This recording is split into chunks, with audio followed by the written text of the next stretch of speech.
Bonjour à tous, merci de nous avoir rejoints sur la chaîne 90 secondes pour Azure. Aujourd'hui, on va discuter d'un connecteur sur Sentinel, Windows Forwarded Event Connector. Je suis Charles Ferrand, Cloud Solution Architect chez Microsoft.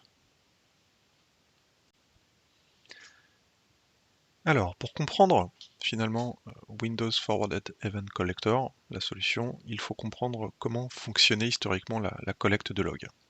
On reprend une architecture qui est très simple. Voilà, j'ai un client qui a un environnement dans Azure, qui dispose d'un workload Sentinel.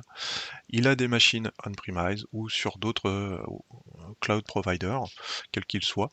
Euh, il a des machines associées à une criticité. Le tiering model implique un tiers 0, qui sont les machines les plus critiques de l'infrastructure, et les machines les plus sécurisées également de l'infrastructure. Du coup, si je voulais remonter les informations de log sur Azure Sentinel, je n'avais pas trop le choix. J'étais obligé d'installer Azure Arc sur l'ensemble de mes serveurs. Azure Arc est une couche applicative qui permet finalement de discuter avec Azure et d'embarquer les machines dans Azure pour qu'elles soient gérées en termes de ressources. Et ensuite, je pouvais, à travers du coup Azure, déployer mon agent AEMA qui me permettait de remonter les logs via le connecteur Windows Security Event Connector. Donc ça remonte les logs dans la table Security Events, tels que vous les connaissez déjà. Et là, je pouvais du coup travailler. Mais on comprend que il y a une problématique de sécurité qui est associée, c'est que j'ai des assets qui sont extrêmement critiques en termes de sécurité, et je ne souhaite pas, légitimement, installer une dépendance applicative et à travers un autre workload qui plus est, sur ces serveurs. C'est cette problématique-là qui empêche finalement pas mal de nos clients à remonter des logs depuis des serveurs très critiques. Eh bien, Windows Forwarded Event Connector, pardon, est une solution finalement, un connecteur qui va permettre de bypasser un peu cette problématique-là. Bypasser, pourquoi? En fait, on va utiliser Windows Event Forwarder. Windows Event Forwarder, dit WEF pour les intimes, c'est une fonctionnalité native de l'OS qui vous permet d'envoyer du log d'un serveur vers un autre serveur qui va collecter. Et donc finalement, je peux agréger un ensemble de serveurs sur un seul serveur WEF, ou alors plusieurs.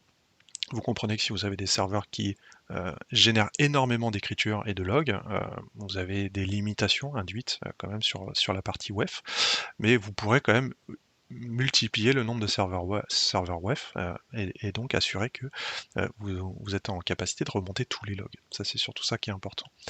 Et donc ça, c'est une fonctionnalité qui est native à l'OS. Donc là, je n'ai pas de configuration par rapport à Azure Arc ou Azure, quel qu'il soit. C'est vraiment tout est généré en local depuis soit des GPO, soit de la configuration directe. On comprend maintenant que le connecteur va me permettre de travailler directement sur un serveur qui, lui, ne dispose que de l'information log, hein, il ne dispose pas de secret de l'utilisateur, c'est juste un serveur membre à la limite, qui peut être éventuellement plus sécurisé, mais ça s'arrête là. Et je vais pouvoir du coup réinjecter mes dépendances directement donc Azure Arc et ensuite embarquer l'agent AEMA pour remonter à travers mon connecteur Windows Forwarded Event dans la table Windows Event cette fois. Notez que c'est une table qui est différente de la table d'origine.